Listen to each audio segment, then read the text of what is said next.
All right. Hi, everyone. Welcome to Zoom and Interactivity. This workshop is hosted by me and my colleagues from the LDDI team. My name is Maryam. I am the educational technologist in the LDDI team. And joining with me today are my colleagues, Kristofer and Eduardo. Kristofer?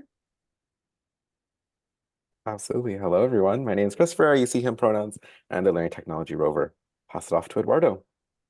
Hello, everyone. My name is Eduardo. I'm the Learning Technology Specialist. I'm very happy to be here today in this workshop. Sorry.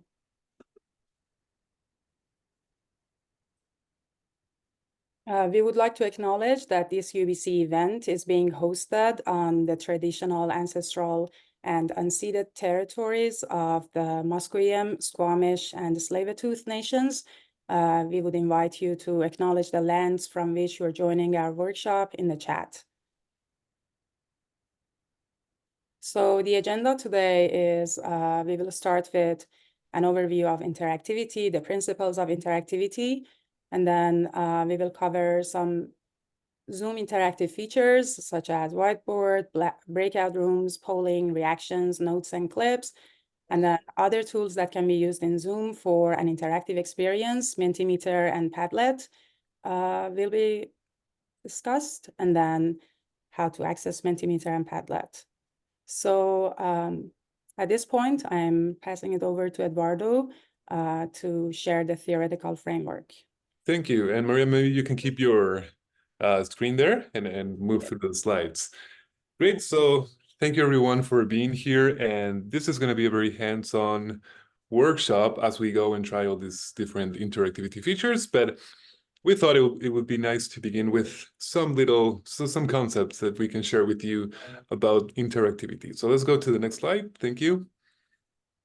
So if we want to define interactivity, it's simply the capacity of the system to respond to user input. Of course, we are all very familiar with this. In this day and age, we're always interacting with technologies. But that's kind of like the main description of what it means. It's like an individual interacting with technology. Now, of course, if we go to the next one, we are focusing more on interactivity happening between users, kind of like what we do on our day-to-day basis. And this is really what we want to look at in this workshop. How can we bring that interactivity between people in Zoom? So how can we use the functions that we find in Zoom to enhance that interactivity? And here in the next slide, we have a couple of principles that you can keep in mind when designing activities in Zoom that will be interactive. And as we do the different activities that we'll be doing today, we can refer back to these principles to see which one is being used or applied in each different scenario. So the principles are the following. First of all, like a feedback loop, meaning that you want to have that feedback loop happening in all the activities that you are designing, meaning you want people to be kind of like playing ping pong, like I say something, the person responds. That feedback loop really enhances, and it's pretty much the basis of interactivity. Then user control, giving control to the user. That's really like a technological thing, how the different applications and the different things that we find in the system allows well, it could be students, but allows users to control the interface to interact. So that kind of like enhances also interactivity because people feel like, oh, I have control, I can do things. Next one, engagement. So obviously we can have the tools for interactivity, but if the activities that we design are not engaging, then it will not have the effect that we're looking for. So when we're designing activities for interactivity, we want to think of that engagement piece. How can we make people engage in this activity? And that's really a design thing. And we're going to be giving some tips and some best practices that you can apply when you design and use these different tools available in Zoom. Then we have collaboration. That's also going to enhance interactivity, people working together, people doing something, and we'll see that some of the tools here in Zoom also allows that. And finally, accessibility. We want to think about how people can best access the different technologies that they're going to be using for interaction.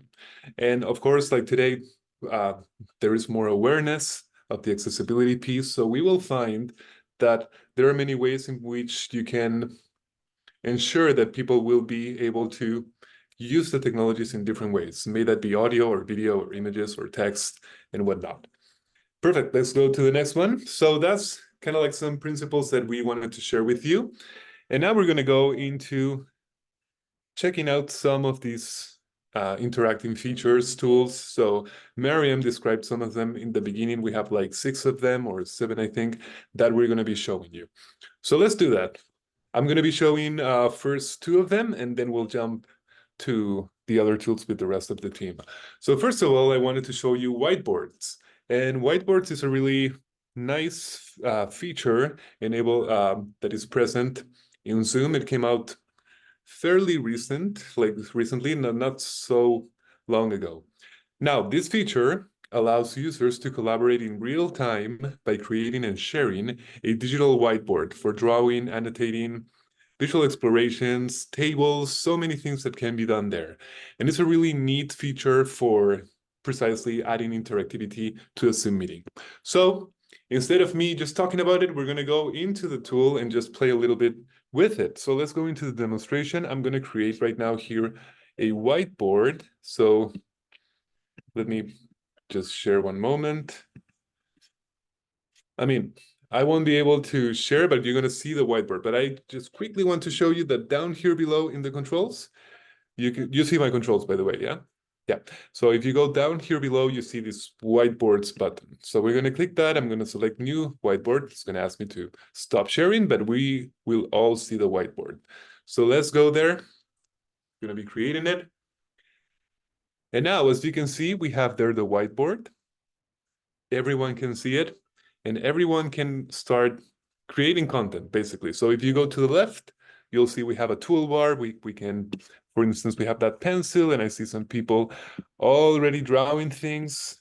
We also have shapes, so you can have like an arrow, lines, like all this tools that we usually find in so many software.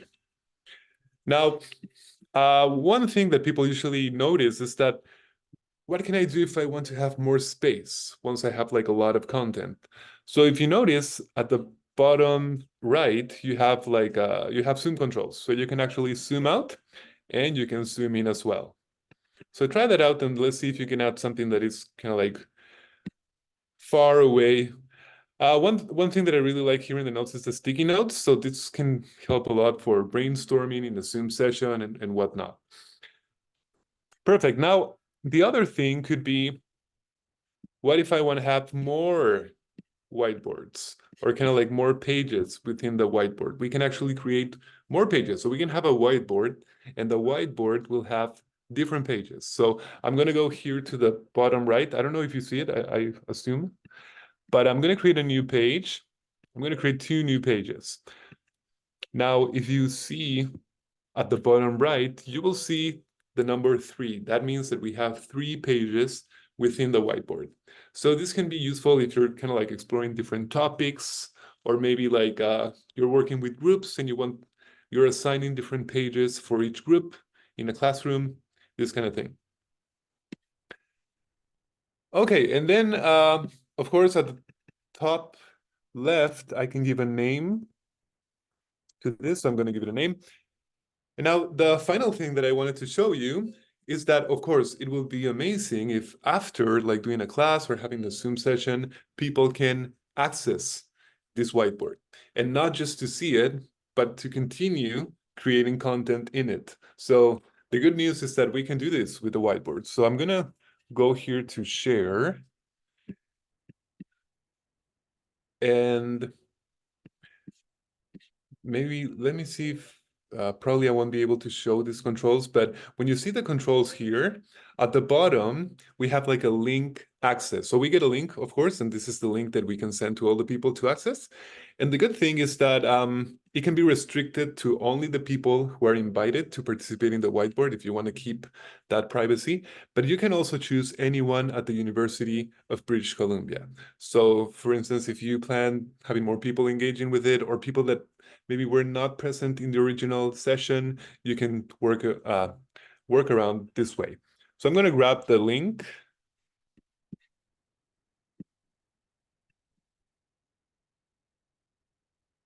And I'm going to start sharing again because I want to show you something. Okay, so I'm going to exit that.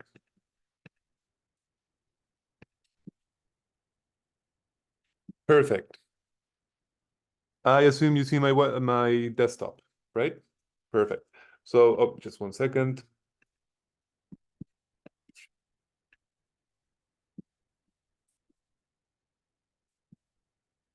Perfect. So I'm going to go to the browser now, and I'm going to paste that link. Now, you can do this in 2 ways. Let me actually first go to the chat and share it with you. So this is the link to the whiteboard. And what happens here is that if I click on that, it's going to open the whiteboard in the Zoom app, as you can see here. So it's open in the Zoom app. And you can work from here if you like to. You can continue working from here, but you can also open it in a browser. So if I go to the browser now, and I just paste that there, it will be the same thing. But I mean, the benefit could be that, first of all, if you want to share this with someone who doesn't have like the Zoom application, you can do it this way. And also you get like more space for editing and adding things. Okay, so here I believe you even have like more features in this version. You can add like images and other types of media. Great. Any questions about whiteboards before we move on to the next one? There's a question in the chat. Oh, perfect. Let's see. Do you mean the 3 dots at the bottom of the whiteboard? What was this in reference to? Sorry, it was in reference to getting the link and Oh, yeah. I mean, when we go into, just 1 second.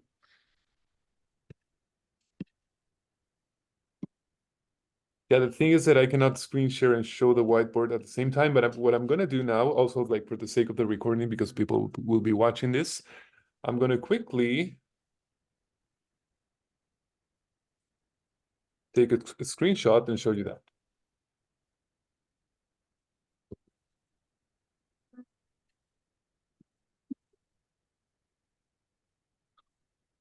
okay, when you had 3 whiteboard pages there, each one's had the 3 editing dots beside it. Yeah, but actually the share function, I'm going to share my screen again. Okay. Screen.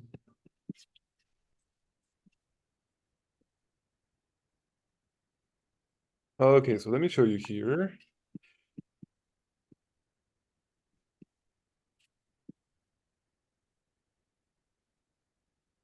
Yeah, so when you have a whiteboard and you have created it, you'll see at the top right, this is the top right of the whiteboard, this share button. So that's the one you want to click on. And once you click that, you get this other window. Oh, no, sorry, it will be this one. And here you see all the people who are part of the, like, currently accessing the whiteboard. And you can change the link access, like I was mentioning, to people only people who are invited or people within the university. All right, I see. Thank you. Sure. Perfect. So we have more tools to see, so let's move on. Maryam, do you mind again showing? Oh yeah, can you show again your presentation, like the PowerPoint, so I can talk on top of that? Yeah, just a second. Thank you. Yes, best. Perfect. So for all the tools that we're going to be reviewing today, we're going to quickly give you some best practices. So in the case of the whiteboard, it will be good to plan ahead, outline what you want to cover, although you can also use it in a very spontaneous way, you know, so it can be like for brainstorming, not much planning is needed, but you can also be more intentional about how you want to use it. Then engaging participants, you know, showing them how they can use the whiteboard, these kind of things. And finally, like using all of the tools. They have like so many tools that you can use. Next one. Thank you. Some of the limitations. So there might be some lag or synchronization issues. We haven't seen them really, but this might happen. But we've seen that normally functions quite efficiently.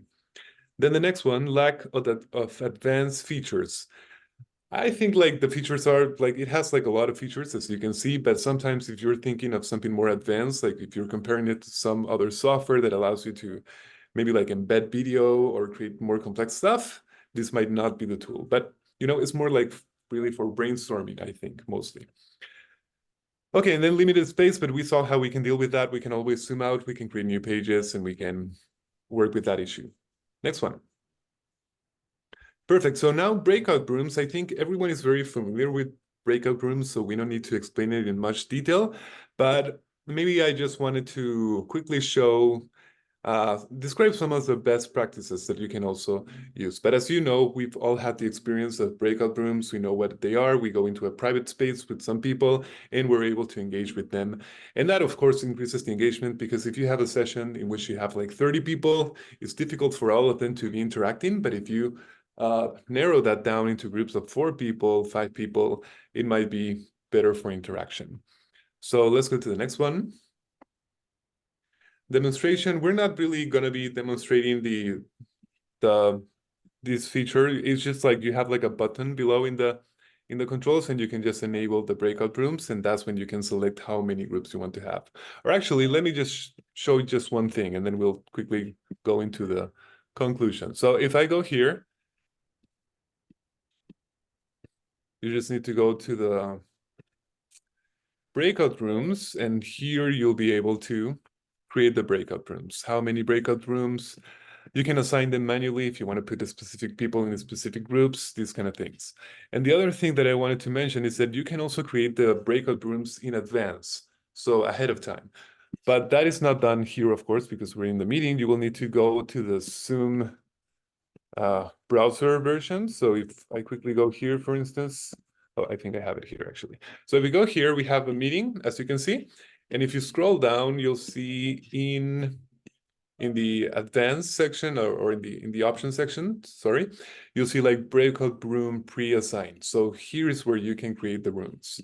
So this might be useful if you already have like a specific plan for a lesson or for a meeting. But just know that you will need to create the meeting first, of course, and then go to this section. This will be like you look for the meeting and then scrolling down here and changing that. Perfect. Let's go back to the presentation.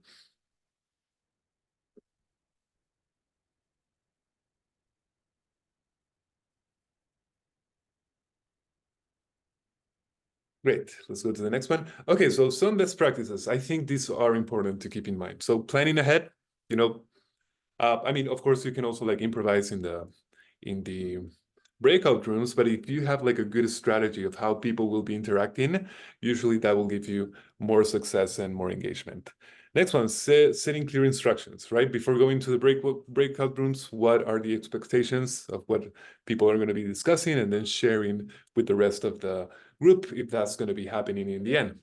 Monitoring progress, if you, of course, if you are like the owner or the organizer of the meeting, you can go into the breakout rooms and check. This will depend on how long the activity is.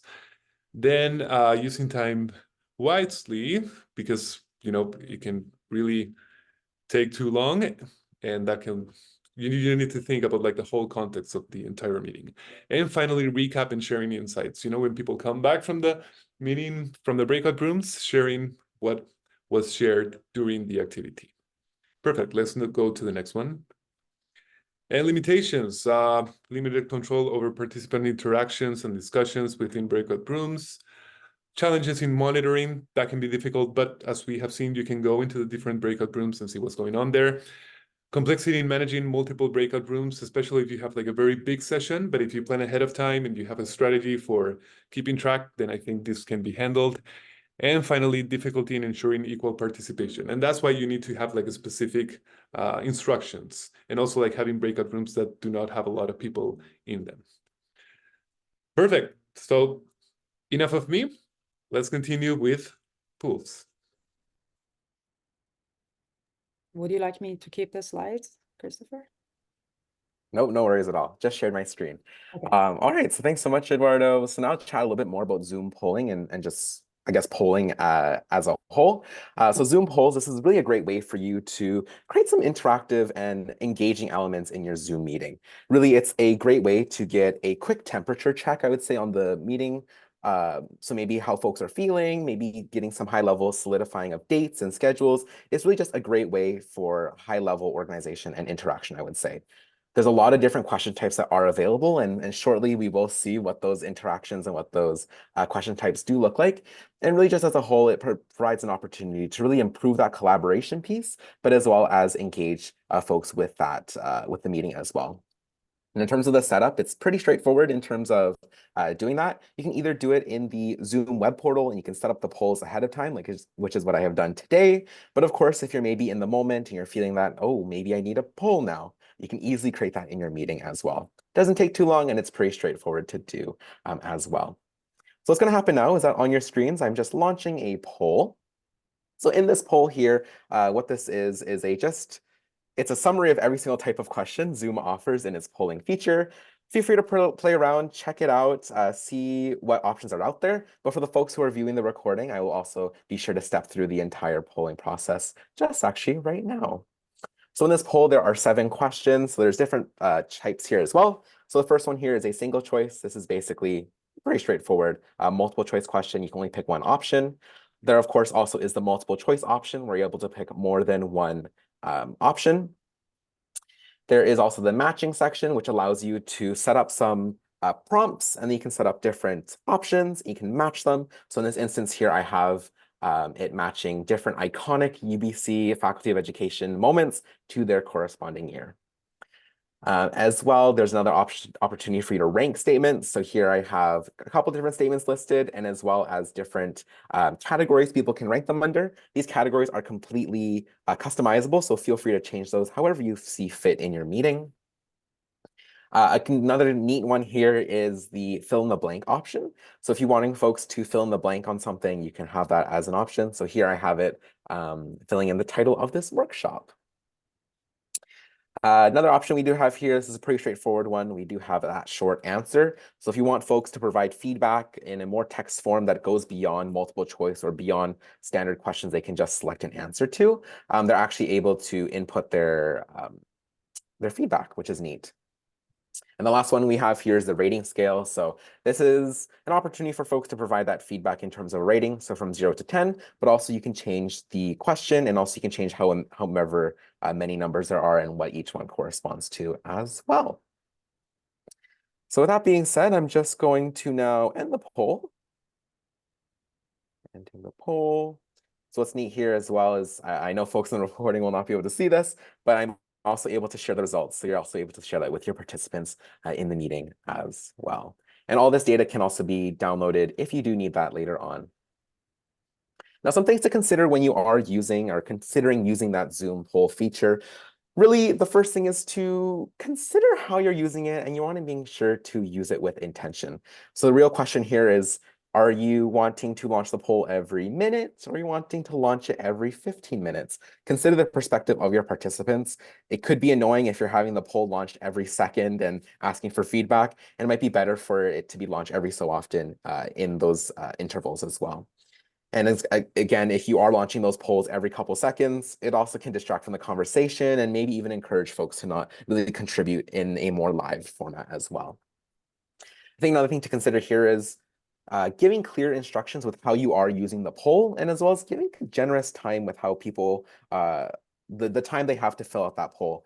I think it's important to notice that and note that while these question types may be very familiar to a lot of people, so for instance, multiple choice or filling in blanks, that can be pretty straightforward for some folks. It's also important to remember that some folks might not even know how to use these interaction and these types of interactions. So it might be helpful as well to provide instructions on how to do that as well and how to engage. Another best practice here is to ensure that you're using it for a more simplistic matter. So if you're wanting people to fill out a whole essay and you're wanting really detailed results, the Zoom poll feature might not be the best tool for you. Maybe something like Qualtrics might work better, but really it's a great way to provide that quick and easy feedback directly in that meeting as well. Now, there are, of course, some limitations when it does come to Zoom polling. One of them is that look, feel, and design. So when I launched the poll earlier today, you'll notice that it's pretty textbook and pretty standard. There's not much color there. I was able to change the questions, of course, but in terms of how they were presented to you and what they looked like, I couldn't really change too much about that. Another thing here that kind of ties into that is the lack of customization when it comes to question types. You're pretty limited to what Zoom has prepared for you. You can't really deviate or create your own question types. Alongside that as well, there is no opportunity for you to create conditional questions. So if you're wanting questions to appear depending on, I don't know, what link folks are joining in on or what questions were selected before, there is not that opportunity there. And something that's a little more niche here is that if you are looking to launch the poll multiple times and keep that data and save it for later, Zoom actually is not able to do that. You will have to actually duplicate the poll, launch it again, and then download the data from there. So just something to consider there as well. Now, another key Zoom feature is, of course, those reactions. Now, these reactions are a great way for you to engage with folks in a pretty low barrier method. So it allows folks to just share what they're feeling, share their experience without necessarily having to disrupt the conversation, and really allow for that simplistic yet meaningful engagement. In terms of accessing the reactions bar, that's just in your Zoom navigation bar, typically on the right side, but it could look different for you. And we'll actually play around with that right now. So feel free to open up that Zoom that reactions tab, and then feel free to throw in a reaction if you would like. So do a little clapping here. And another neat thing I always love to highlight here too is that you actually are able to enable gesture recognition. So if you're wanting to raise your hand to also raise your virtual Zoom hand, I believe I have it enabled on my account. Let's see. Maybe not. But regardless, that being said, you are able to raise your hand and also give thumbs up as well. Mm-hmm. So that kind of ties into some things to consider here when it comes to best practices, really on the more participant end of things, being sure to use it when it's appropriate. Of course, if it is a little bit subjective of when it is appropriate and when it isn't appropriate, but of course, if the host or the co-host is really calling for it explicitly or implicitly looking for that feedback, that would be a great opportunity to provide or to use the reactions.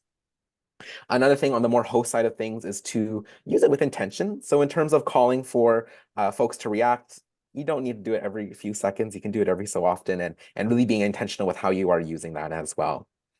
Another thing here is, of course, that it isn't intended for more quick feedback. That's meant for situations where you're not needing that data any longer than in that moment, just because the reactions themselves are timed and you can't actually adjust the timing of those reactions. So I've seen in meetings where people are trying to count however many people are interested in going to this event or maybe are available for this thing. And if you're using reactions, you're limited in that they might actually disappear. You might not have an accurate count. So using a different tool like Zoom polling might be an alternative here as well. Now, in terms of some limitations we have, of course, goes back to customizability. You cannot create any custom reactions, unfortunately. You must use any emojis that are already there or any preset Zoom icons as well. Kind of mentioned this as well, the reaction timing is also pretty rigid. You can't really change that at all. Some are left longer for others, but you can't change that. And then as well, you're not able to create custom gestures. So as I mentioned before, you can raise your hand and the hand will raise, or you can do thumbs up and your thumb will show up, but you can't create anything like a custom reaction to do a heart or anything like that, which is just something to consider as well. But with that being said, I'll pass it over to Maryam to chat about notes. Thank you, Kristofer.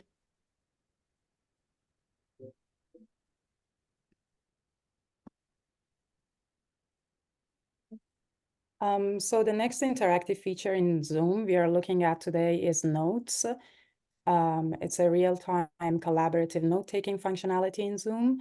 It's like you can create a note before the meeting, and during the meeting, you can share the link to the note, and then the participants can collaborate and contribute to the note. And then also after the meeting, you're able to share the link with others so that they can continue working on that note.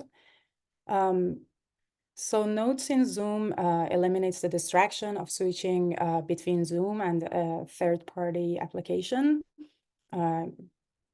And then users, yeah, as I said, users can add to the notes asynchronously, and also you can access notes in Zoom in your Zoom account. You can find your notes in the Zoom desktop client, and also in the Zoom meetings, you will have all the notes you have.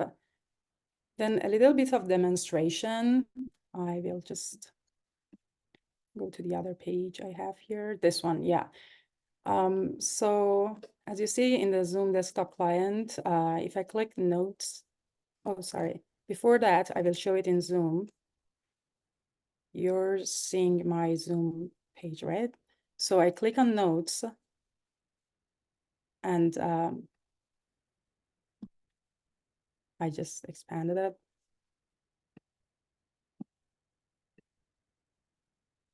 Yeah, I click on notes, and then there are different notes, as you see here. I will choose just meeting agenda. So you can have like, you can build this prior to the meeting, or you can build it in the meeting with the other participants. You can have like the topics that you want to discuss in the session, and then ask the others to just work on it. But then how do we share it? Yeah, when you click this share button here, first of all, you can grant editor or viewer access. I would like to grant editor access. And then as you see, share to meeting. But then there's something else here. Do you want only people at the University of British Columbia to access this, or only invited members? I would choose anyone at British Columbia, and I will change this to edit. And then I will share it to the meeting. Yeah, I would like everyone to be collaborating. If it's just viewing, they wouldn't be able to edit, to add to the notes.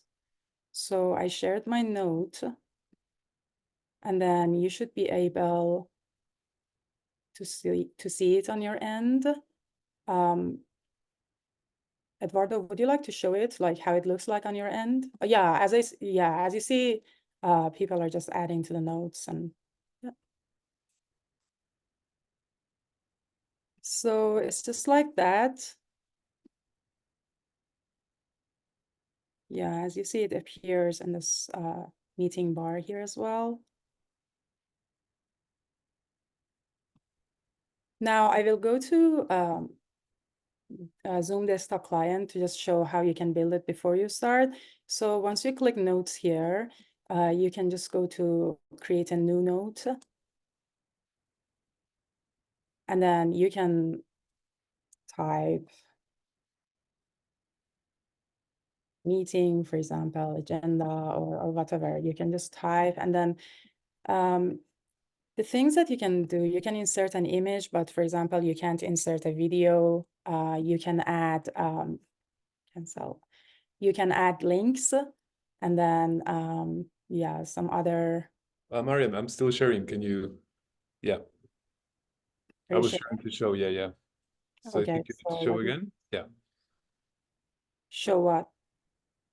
Like start sharing again, because I was showing what it looks like from my end, the Oh. note.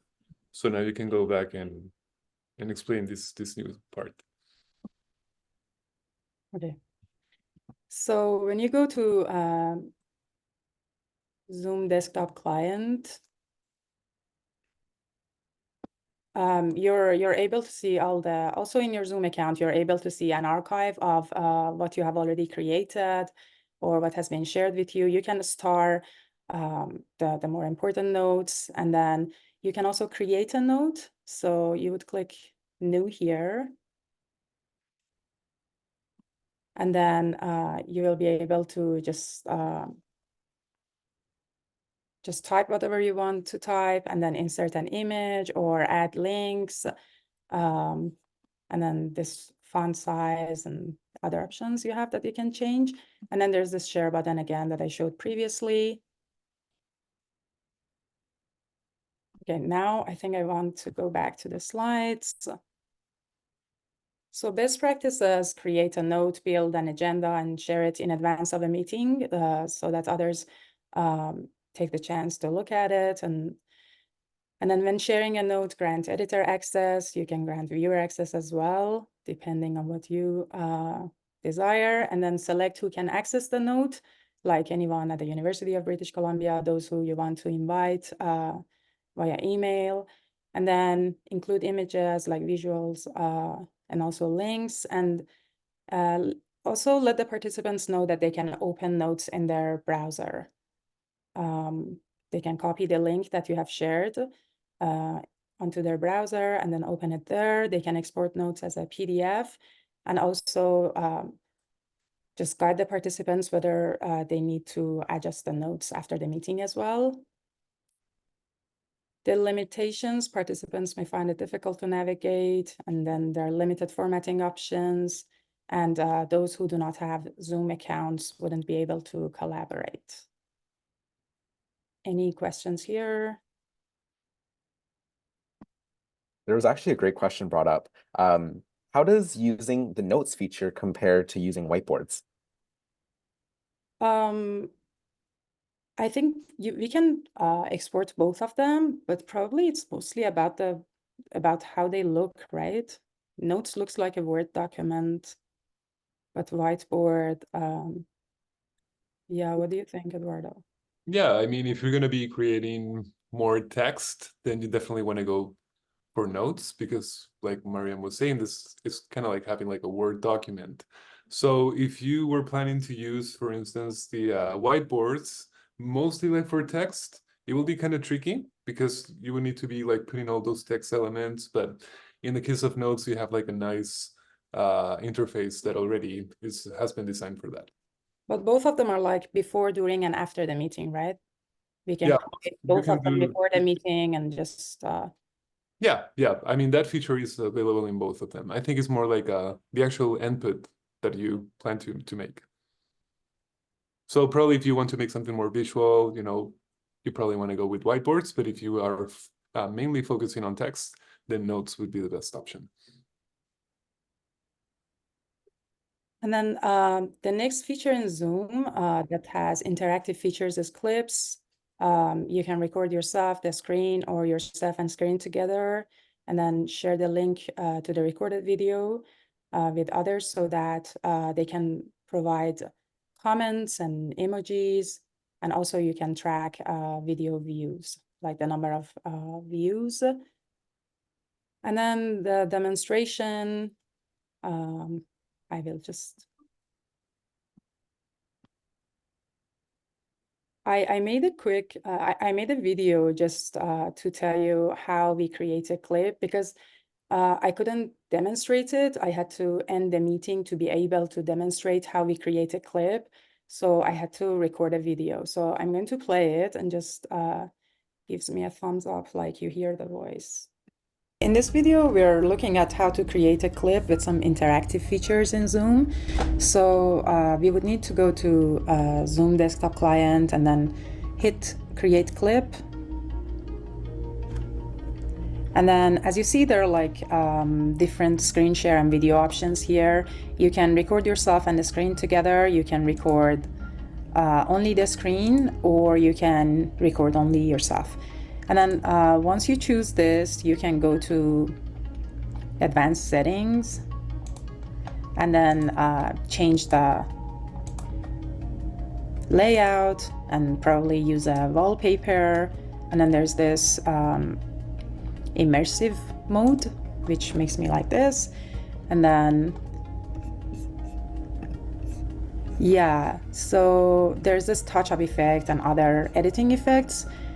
I will start recording so quick. So I'm being recorded now, and I'm going to stop it soon. Okay, so what will happen, the video will appear in your Zoom client, and what you need to do is to give it a title. I would just say test, and then add a description, add a tag, and then save it. And then the interactive features that you can enable is, for example, you can click this edit button here and then go to settings and then enable comments, viewing comments, and also posting comments for the viewers. One other thing you can do is to go to edit and then click add call to action button. What happens here is you can add a link and then a description for that link, and then decide where in the video you want it to be, and if you would like it to appear only at the end of the clip, which is a second, I would say all the time is much better. So when you have this button in your video, once viewers click on it, I mean, you can add it, and then once viewers are watching the clip and then click on this button will take them to the link that you have added. And then there's this basic information thing, as I talked about before. And then there's a share button. Yeah, you can copy the link and then decide with whom you want to share it or invite people with their emails. And then viewers can also respond using these emojis, and the comments also will be time-stamped. Okay, so we had a video, but now I'm going to show you in the Zoom desktop client what happens. I'm going to go to home and then click clips, and then so you will have your clips here or in your Zoom account, and then I just did a video, and then as you see, the viewer has added these emojis, and there's this timestamped comment here, and then those edit and sharing buttons I will play. And the link, I included Chat PDF's link here. Once viewers click this, it will take them to chatpdf.com. Hi, everyone. Today, we're looking at Chat PDF, an AI tool that you can use to summarize your PDFs or Word documents. So you won't need to create an... Yeah, so that's how it will look like. And now we will go back to the PowerPoint slide. Yeah, best practices about the video format: select screen share and video option that best suits the purpose of the video. Then enable posting and viewing comments if you want to engage the audience, and include a call to action button in your video, again, to make it interactive. Regarding privacy, adjust who can access the link. You can use a passcode protection for the link if necessary, and also notify students that their comments are not anonymous. And if instructors ask the students to record themselves in Zoom and then share it like this with other students, then again, they should ask for their consent, whether they are happy with their image and voice being shared with the others in the classroom or not. And then the limitation is a maximum of 5 clips can be created in the account, and then each individual clip should be up to 2 minutes only. And then there are limited editing functions, as you saw, but then you can produce something here and then edit it in Camtasia, for example. And then some features such as statistics are premium and not available. Yeah, other tools for, so before we move on, I just wanted to check whether there are any questions. Kelisa has said, I don't see the shared note in my shared with my folder. So it's about notes. We will come back to that, Kelisa, later. But yeah, so the other tools that we can use in Zoom for interactivity, we are going to discuss Mentimeter and Padlets. So first, Mentimeter, it's an interactive presentation software which adds some real-time interaction into our virtual workshops. And it allows participants to provide feedback anonymously to different question types. And then they can also see anonymous results. So regarding privacy, Mentimeter is a Swedish software company which hosts UBC data outside Canada. Mentimeter passed the UBC PIA, Privacy Impact Assessment, but only for ungraded activities. And students, yeah, the thing is the students are not required to set up an account, and they can access the presentation with the access code or the link. And then audience participation should be entirely optional, and no attendance points or participation marks should be considered for Menti activities. And then demonstration, as you see, I have a Mentimeter slide here. This, people have already responded to this. So we have some responses on the slide. There's this QR code and the code, the number here that viewers can use to just join the Menti. And then, yeah, I will go demonstrate it in Menti. So I have already made 2 presentations. Probably we should start with the one which is more delicious. I will present it first.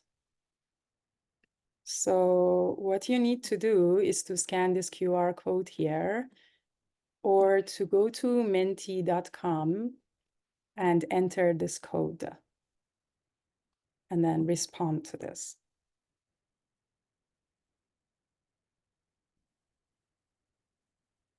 Everybody's preferring pizza.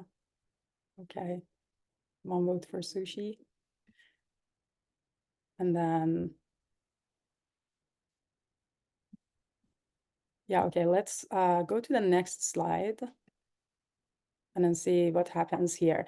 There are different question types in Menti. This one is, the previous one, what was it? Let me look at it again. This was a multiple choice, I think. And this one is a scales kind of question.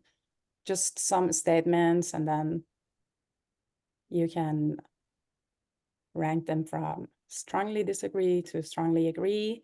And as you see, the results are shown live to the audience. Now I want to go back like to this one. Yeah, that's a multiple choice question. So the things you can do here, you can click this content button here, and then you see the question type is multiple choice. You can add your question here. You can add your options, and I will just try adding another option. What is nice is that you can also insert images. So there's this image library, and all these images have alt text, so they won't cause any problem for the people who use screen readers. So I just added that image. No other option. And then, so there's this content, you can add options, you can, as I said, add images, but then let's go to interactivity. So you can limit the number of the responses, allow responses or do not allow responses, and then select multiple options. Can they, if they can select more, then hit this button as well. And then show responses live. As you saw, we showed the responses. And then you can click show QR code or not. And then there are templates as well that you can use, as you see here.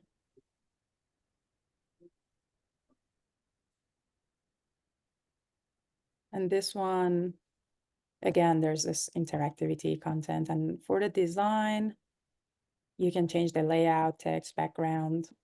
I'm going back to just show you another presentation with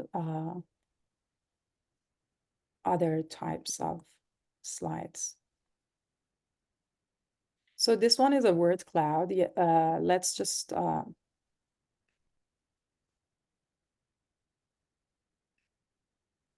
there's the QR code and also the numbers here. Please go to menti.com and respond to this so that we see the word cloud.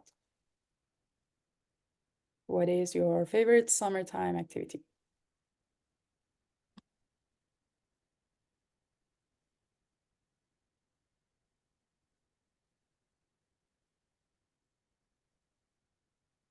Okay, as you see, the responses have appeared here, anonymous, and then the second question, what topics should we discuss in our upcoming workshops? This is an open-ended question. Again, please provide some responses so that we see what it looks like. Oh, wow, artificial intelligence.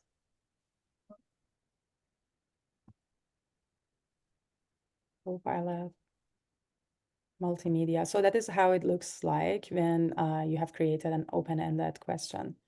Thank you so much.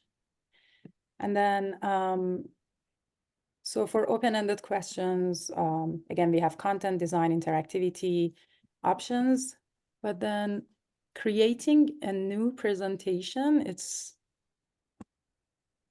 just like click new presentation, and then you can click new slide here and start from scratch, or you can choose the templates. So yeah, as you see, the question types just appear here. You can do multiple choice, ranking, word cloud, scales, and the others. So I just want to go back to the Zoom. Are there any questions? Okay. So about best practices about ease of use, include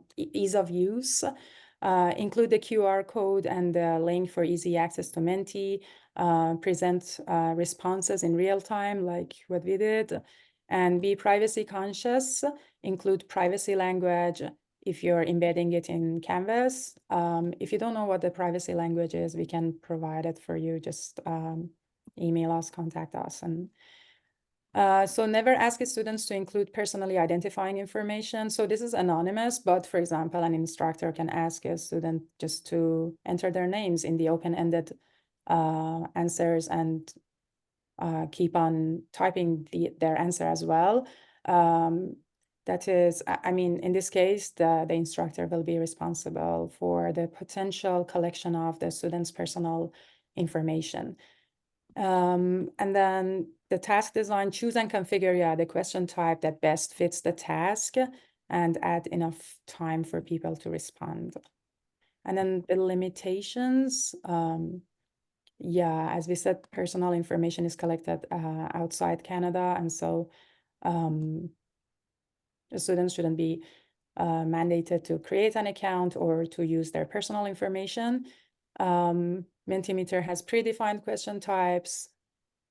For example, I didn't see that matching type that Kristofer showed for polls. I'm not sure about that, but free accounts are limited to 2 slides per presentation. And some advanced features may require a paid subscription. Like, for example, if you want to integrate it into PowerPoint, you need a paid subscription. And but before we move on, are there any questions? Okay, so now it's time for Padlet. I will pass it over to Kristofer to continue. Awesome. Thanks so much, Maryam. All right, just being mindful of time right here, I'm just going to keep it pretty short and sweet. So Padlet is another interactive tool that you are welcome to use in your meetings. Very much a visual discussion board, as you can see in the image above. Very much multi-purpose, multimodal. What's nice is that you're able to put a lot of multimedia content there.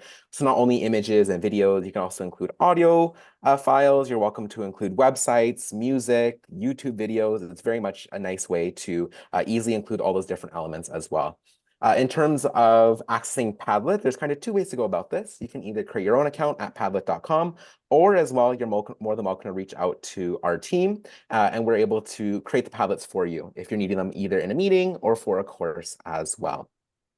Now, we won't have time to necessarily explore Padlet ourselves, but in the chat, I have just posted the link to a Padlet I have created. Feel free to explore around, play around, put some text if you'd like in there, experiment however you wish. But just some things to consider when you are using Padlet.